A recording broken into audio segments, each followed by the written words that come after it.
মাগরিবের পরে ইফতারের পরে আগে তসবিহটা সেরে নেবে। যার যেখানে তসবিহ যতটা তসবিহ আছে, কারণ তসবিহ এক এক ক্লাসের এক এক রকম তসবিহ আছে, তসবিহটা আগে সেরে নেবে।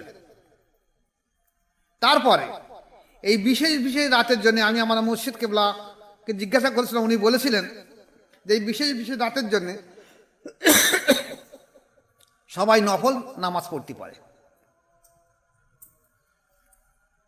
তো যাদের তাহাজ্জুদের হুকুম আছে তারা 12 রাকাত তাহাজ্জুদ পড়ে দেবে, 2 রাকাত করে তাহাজ্জুদ নামাজ পড়বে, 10 মিনিট করে মোরাকাবা করবে। মোরাকাবার সময় সমস্ত দোয়া দরুদ পড়তে হবে না। মাগরিবের সময় তো মোরাকাবা হয়েছে, 2 রাকাত নামাজের পরে এবার 10 মিনিট মোরাকাবা বলবে।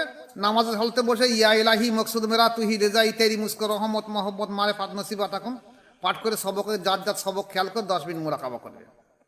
10 মিনিট পরে ফের 2 রাকাত তাহাজ্জুদ নামাজ পড়বে।